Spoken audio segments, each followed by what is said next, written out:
Visiting with us now in the Hyundai Texans radio studio, it's Executive Vice President and General Manager Nick Caserio. Nick, back from the bye. How's it going? Fellas, good to be here. Ready to go? Great to be back in action. So what are some of the things we should look for coming out of the bye, things you have to be careful about, and things you benefit from after the bye?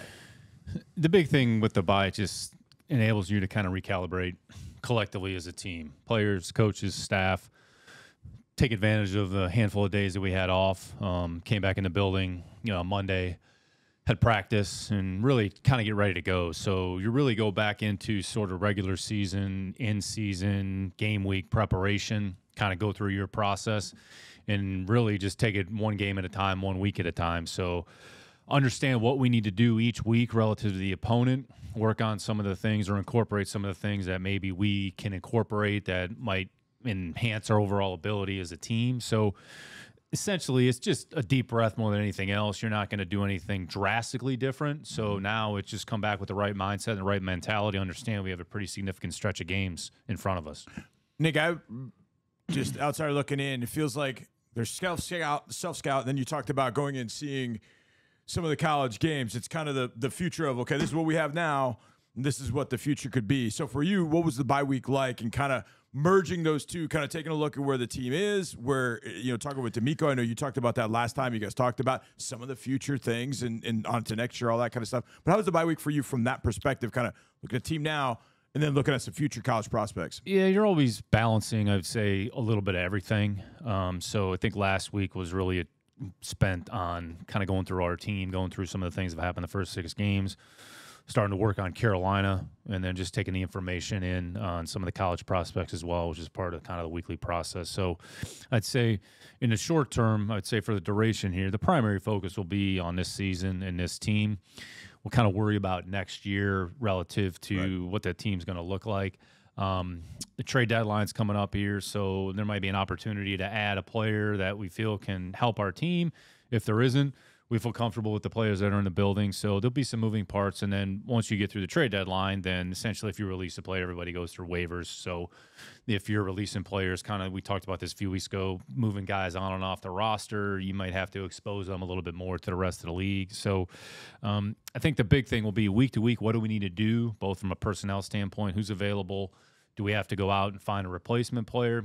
And then while we're doing that, once we get into December, we'll kind of start our initial round of sort of draft meetings, which is really more of an informational meeting. Like, what do we need to find out about said prospects once January, February roll around? What can you tell us generally about how trade conversations take place? Because you don't know who's really available until you find out. Do you call them? Do they call you? I got to imagine it's a combination, but how do those go down, Nick? Yeah, it's really more of everybody's probably going to talk to everybody here at some point. Essentially, we'll touch base with every team in the league. They'll reach out to us. Hey, what's going on? Is there any players that might be available?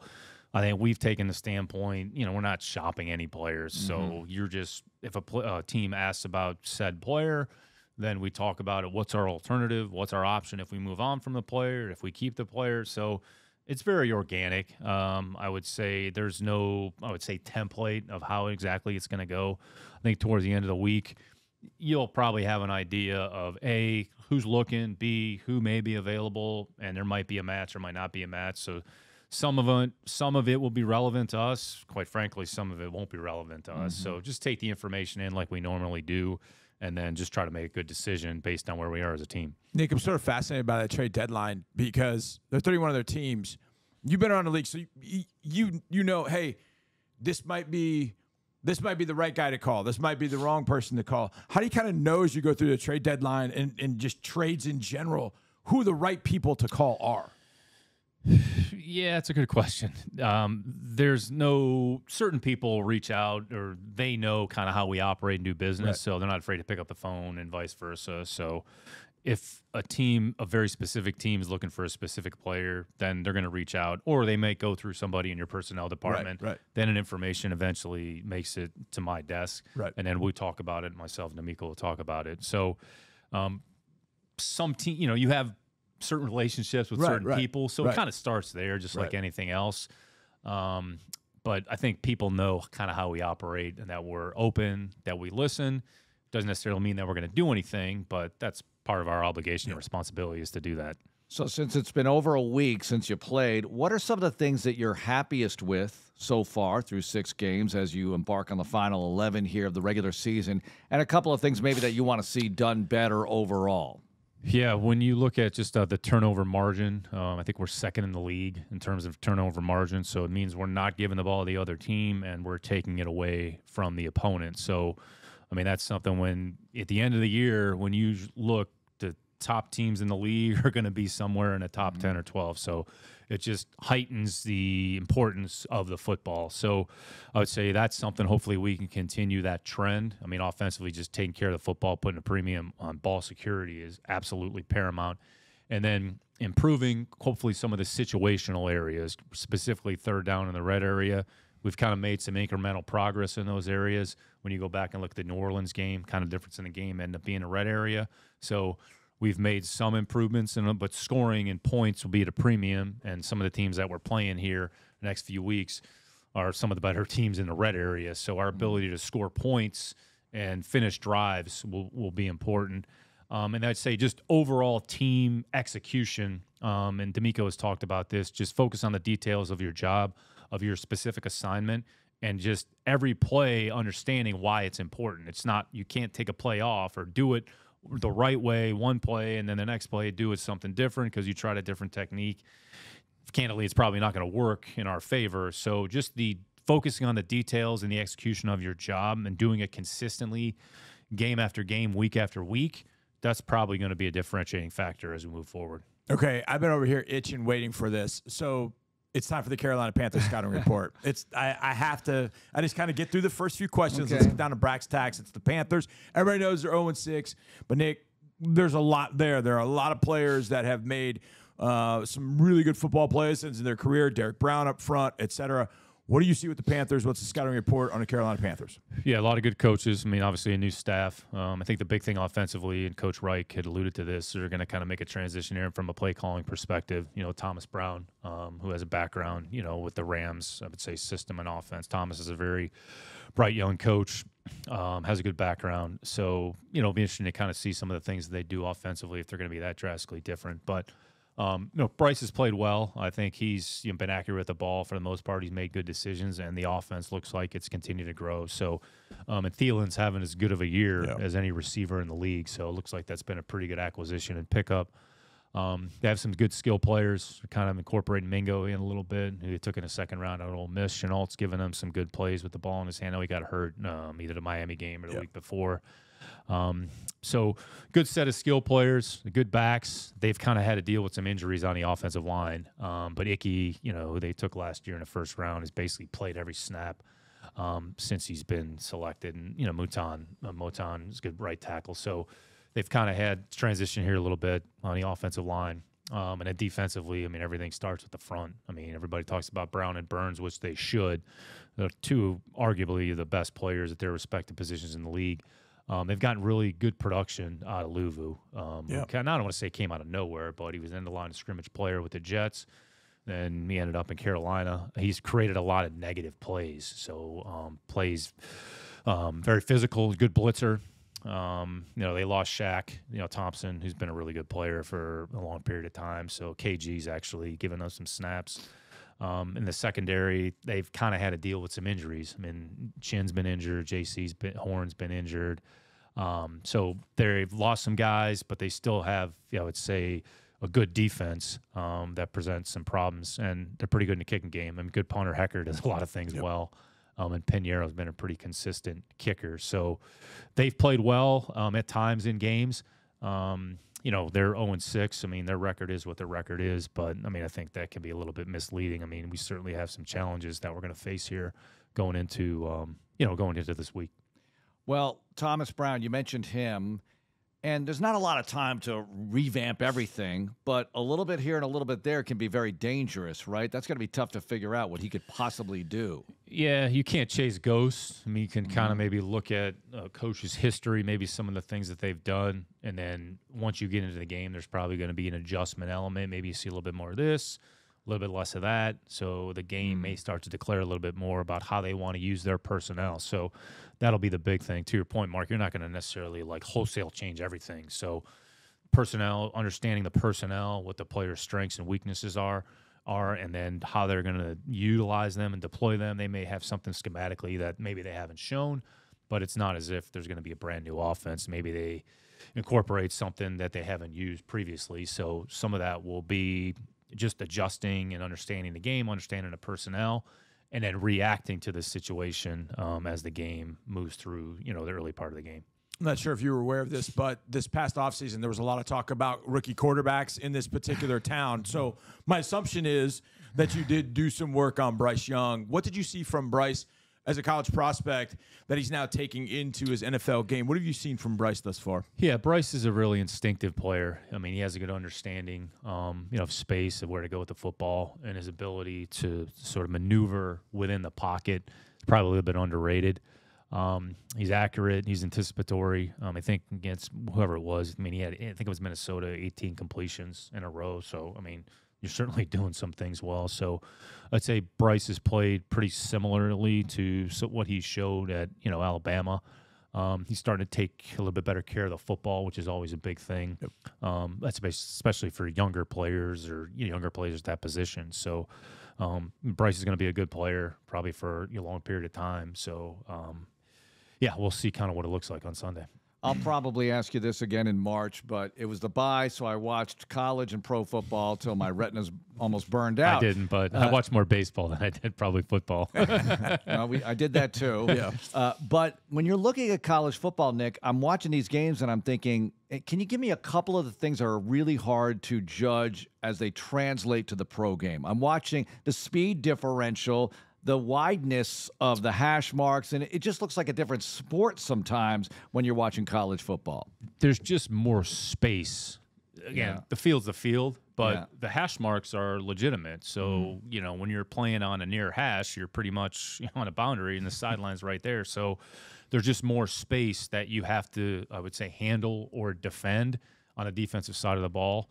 And I don't want to say that a lot of offenses incorporate some of the RPO elements, but a lot of offenses that you watch incorporate that. Even a team like Michigan, who I think kind of gets pigeonholed as a running team, they use 11 personnel. 11 and 12 personnel. They have a good offensive line. So I think the space element, you've seen those concepts kind of filter into the NFL game, and so that is not as big of an adjustment for a player in terms of understanding that concept and that particular play. But the space is absolutely, a factor. So it's interesting. It looks like there's been pretty good defensive play in college football this year. Mm-hmm. So I think you're getting more athletic, more, faster players. Does the clock help with that too, as far as the defensive performance of the teams? The quicker clock in college football, maybe to a degree? Possibly. Mm-hmm. So ultimately it comes down to your ability to execute, your ability to keep the other team out of the end zone and limit the points. Right. And it looks like some of the teams that are at the top in the rankings there have been able to do that.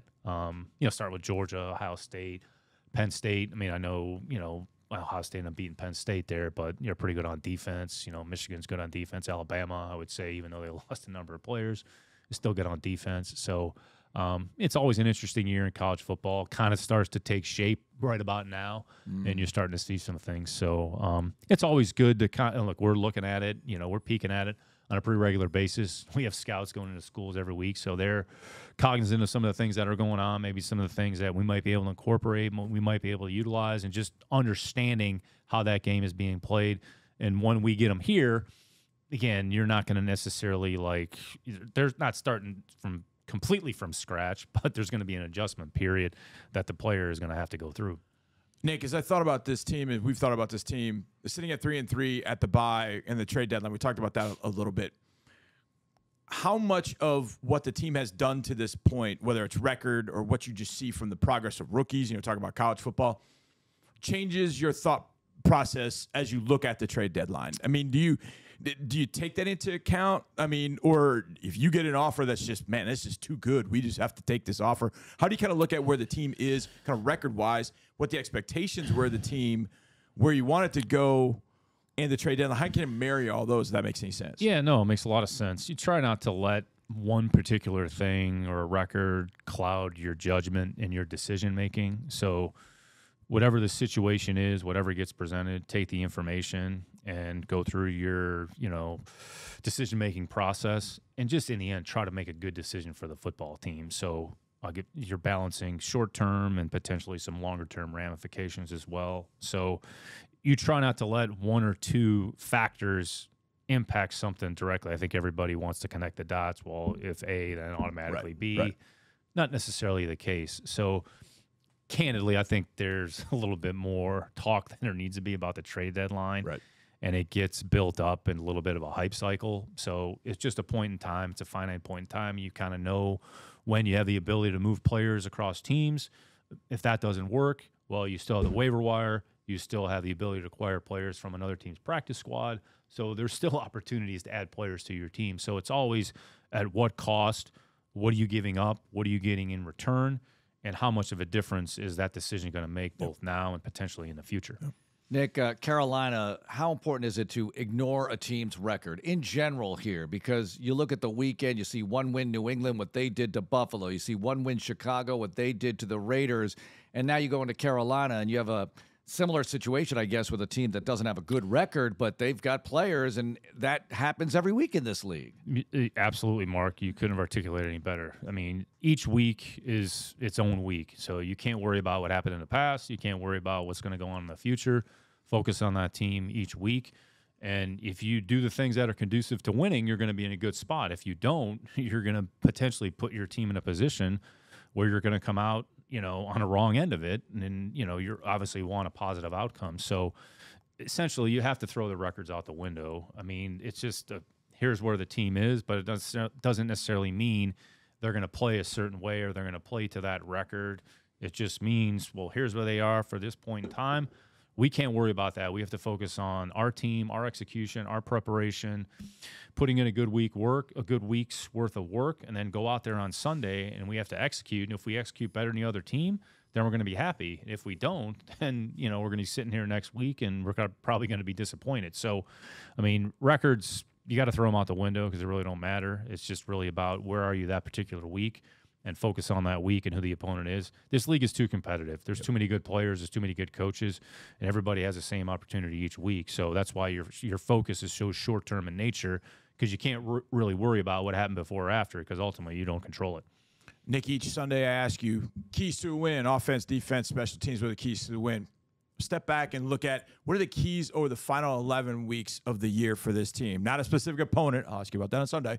But what's the keys in all three phases over the next 11 weeks? Yeah, I'd say number one, stay healthy. Try to keep as many of your good players on the field as possible. Number two, try to execute and be consistent on a week-to-week basis. Kind of stay away from the peaks and valleys. And then just still look for improvement. There's ways that you can continually improve your team, even if it's on the margin. So if you break the season up kind of into quarters, so we've kind of gone through a quarter and a half, if you will. All right, we're going to play a few more games, finish the second quarter, and then we still are going to have another 8-9 games in front of us. So you're always looking for improvement. You're always looking for consistency. And D'Amico's talked about this extensively. Just each day, focus on the details of your job, going out there and just do your job. Focus on the things that you can control, understand the opponent, and then let Sunday kind of take care of itself. The work that you put in during the week hopefully is going to help you on Sunday. So I think if our team keeps that thought process and that mindset, again, I know nobody really wants to hear this, but the process is as important as anything else. So if you have a good process and you're consistent over the course of time, hopefully that leads to good results. I mean, even if you have a good process and you have a good week, you might end up on the losing end of the ledger. I mean, that's going to happen. That's part of the NFL. But understand what happened. What do we need to do to improve it? What do we have to do to make sure we prevent that from happening? And as long as the players understand that and are diligent about their process and their work, then we'll be in decent shape. All right, very important next week. It's Halloween. Least favorite holiday. Yeah, I know you have young kids, though, and this has Super Bowl level importance to kids. Absolutely. We all know that. Believe me, we have more candy and more costumes, and we've already had more discussions about it. Oh, yeah. I try to stay out of those discussions. So, all right. So, when was the last time you wore a costume, and what was it? And give me a couple of your favorite from when you were a kid in Ohio trick or treating. What was Nick Caserio for Halloween? Okay, the last time I wore a costume, and it really was a fake costume, was probably when my wife and I were dating. I think I dressed up as like a pilot or something like that, and I just put the short sleeve shirt, with the pin. The wings. Didn't really have to do anything else. Yeah. So that was about the extent of it. When I was a kid, I think I was a traditional, and I have pictures. My mom showed me the picture, football kind of player, and I didn't have my front teeth, so I have this massive picture of me smiling without my teeth. So, And you're wearing. I think what was I wearing? I'd have to look at the picture, but I think whatever the team was with that Hutch series, okay. I think we all have those Hutch kind of jerseys, Absolutely. plastic helmets, which there's really not helmets. It's basically put a piece of plastic on Not your head. good for the protocol. Nope. No, not at all. That would not make it through. So, and then candy corn, would be in the basket there. Oh, so that's controversial. Yes. now. So Candy you're pro candy corn. I'd say I'm Maybe not- probably maybe not middle of the now. road, but maybe Okay. more pro than Snickers or something else. Okay. Okay, all right. Interesting. All right. Okay, that's good because that's a definite controversial topic. It is. Where you stand on is candy corn? okay. Well, Yeah. I guess I lean a little bit more in favor if I had to I'm make a in favor. choice. I'm okay with it. I'm in favor. All right, Nick. Good luck. Thanks a lot. Thanks, fellas.